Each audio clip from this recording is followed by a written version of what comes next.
Hello students, welcome to Infinity Educare. Finally you passed 9th standard और 10वीं में आ ही गए. चलो शुरू करते हैं आज पहला topic, that is resources and development. Now what is resources और व्हाट इज़ अ रिसोर्स, ये आपने 8th स्टैंडर्ड में पढ़ ही लिया है और 9th में भी इकोनॉमिक्स में पढ़ लिया है. बट आई ट्रस्ट यू, किसी को भी पता नहीं होगा कि रिसोर्स क्या है, इसलिए मैं ही बता देता हूँ. Now, resource is nothing but the things that satisfy our needs. Okay? Resource हर कोई वो चीज़ है जो हमारी नीड्स को सेटिस्फाई करता है, फिर चाहे वो कुछ भी हो. right? जैसे कि पेन, नोटबुक, उसके बाद जो हम मोबाइल यूज़ कर रहे हैं वो भी रिसोर्स है. रिसोर्स को हमने दो टाइप्स में डिवाइड किया है. एक होता है नेचुरल और दूसरा होता है ह्यूमन मेड रिसोर्स.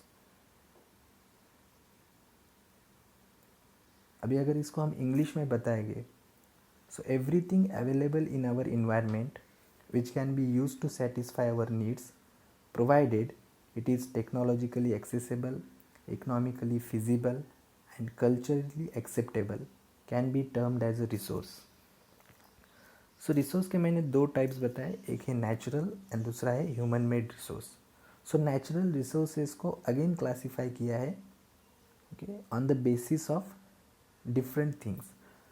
जो पहला जो क्लासिफिकेशन है, पहला टाइप है, वो है on the basis of origin. On the basis of origin resources are classified into two types. पहला है बायोटिक. ओके, बायोटिक का मीनिंग तो पता है हम लोगों को. Okay, biotic means living things, right. So biotic resources are obtained from biosphere and they have the life.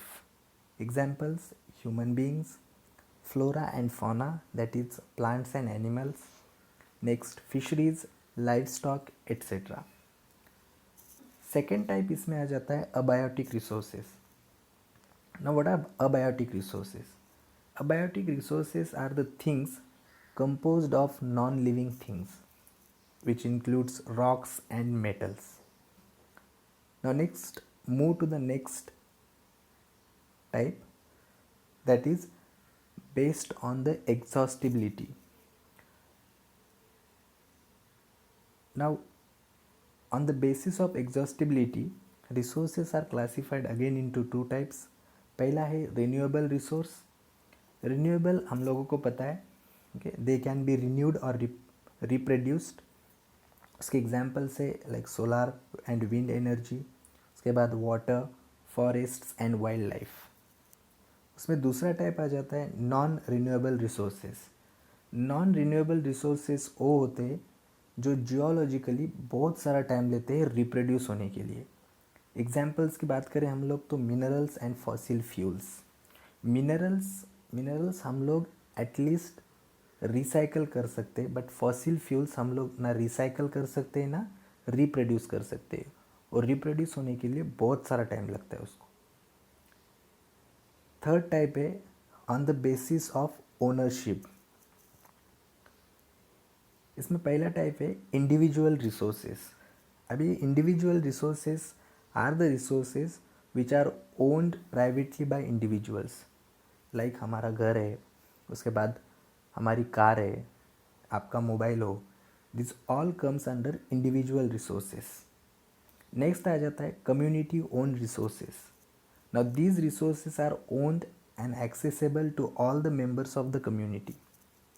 जैसे एग्जाम्पल से grazing grounds in the villages, उसके बाद burial grounds, next village ponds, next public parks, playgrounds, picnic spots etcetera. उसमें तीसरा type है national resources. अभी national resources are the resources of any nation. Now they belong to the nation.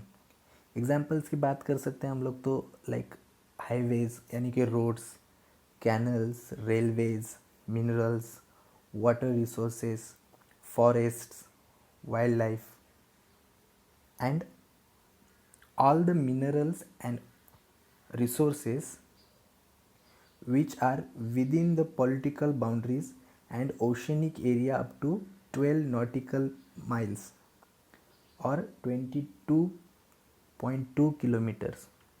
Ocean में 22.2 kilometre और 12 nautical miles के अंदर का पूरा एरिया या पूरे रिसोर्सेस है वो उस नेशन से बिलोंग करते हैं.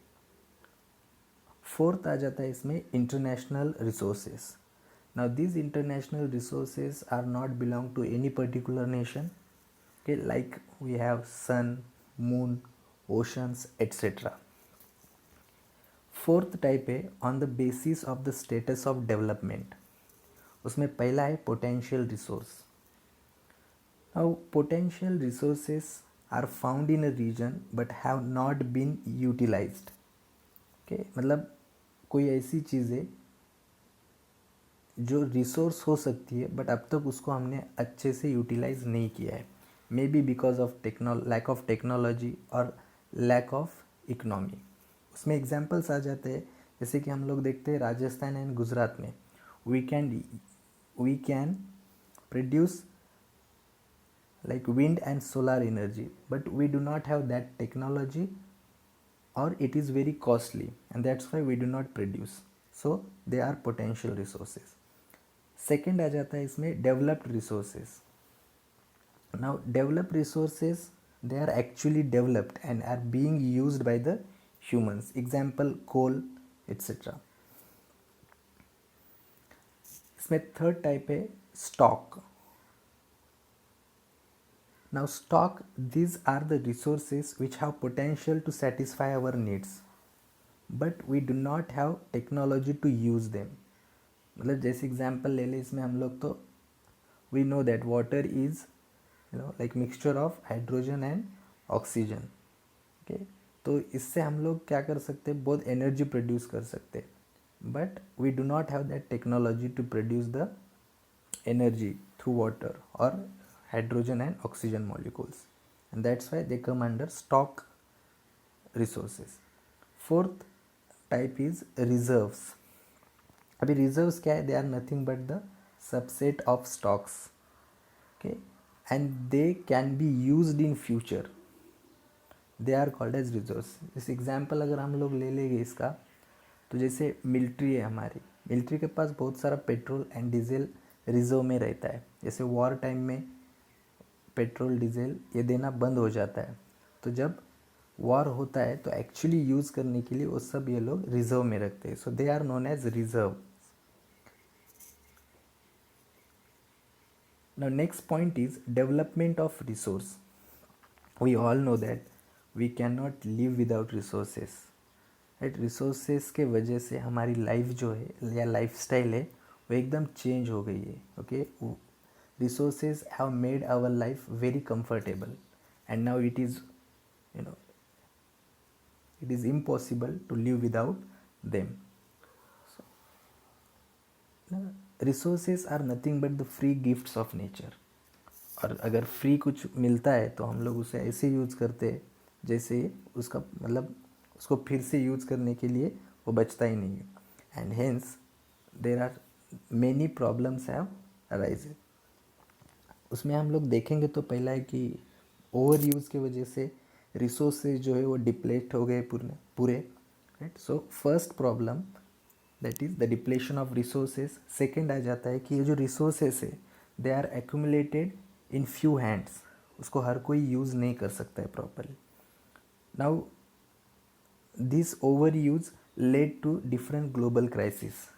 उसमें पहला है ग्लोबल वार्मिंग, सेकेंड है ओजोन लेयर डिप्लेशन, थर्ड है environmental pollution and fourth land degradation.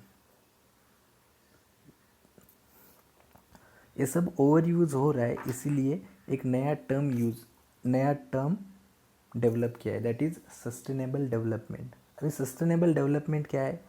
We can not live without development. Development तो हमें चाहिए, राइट, बट सस्टेनेबल डेवलपमेंट एक ऐसी डेवलपमेंट होती है जिसमें रिसोर्सेस को ज़्यादा डिप्लेट नहीं किया जाता है. जैसे कि it means development should take place without damaging the environment, and development in the present should not compromise with the needs of the future generation. The development तो करनी है बट उस रिसोर्सेस के वजह से इन्वायरमेंट को डैमेज नहीं करना है, that is called as sustainable development. अभी ये सस्टेनेबल डेवलपमेंट कैसे पॉसिबल है? That is possible with planning. Okay, उसके लिए प्रॉपर प्लानिंग चाहिए। इसलिए जो नेक्स्ट पॉइंट है हमारा, that is resource planning. Resource planning में क्या किया जाता है? पहले तो आइडेंटिफाई किया जाता है या इन्वेंट किया जाता है कि रिसोर्सेज कहाँ पे है। उसके बाद उसका सर्वे किया जाता है, उसके बाद उसकी मैपिंग, उसकी क्वालिटी देखी जाती है रिसोर्सेज की, एंड वो कितने क्वांटिटी में अवेलेबल है वो देखा जाता है। उसके बाद सेकंड पॉइंट आ जाता है प्लानिंग स्ट्रक्चर। इसमें प्लानिंग स्ट्रक्चर में उस रिसोर्सेस को निकालने के लिए कौन सी टेक्नोलॉजी लगेगी, कौन सी स्किल्स लगेंगे, क्या सेटअप्स लगेंगे, ये सब देखा जाता है। उसके बाद मैचिंग की जाती है। मैचिंग किस चीज़ की जाती है? The resource development plans with overall national development. अभी हम लोगों को पता है कि we can not live without resources, but resources तो धीरे धीरे क्या हो रहे हैं? पूरे डिप्लेट होते जा रहे हैं, राइट। बहुत कम रिसोर्सेज अवेलेबल है अभी नेचर में, क्योंकि हम लोगों ने उसको ओवर यूज़ करना शुरू कर दिया है। सो नेक्स्ट टर्म आ जाता है, that is conservation of resources. Okay, हम लोग इतने ग्रीडी बन गए कि पैसों के लिए रिसोर्सेज को ओवर यूज़ किया जा रहा है। सो गांधी जी, ओके, उन्होंने एक बार कहा था कि there is enough for everybody's need and not for anybody's greed. मतलब हमारी जितनी भी ज़रूरतें हैं वो सब नेचर से पूरी हो सकती है, बट हमारी जो लालच है वो नेचर से पूरी नहीं हो सकती है।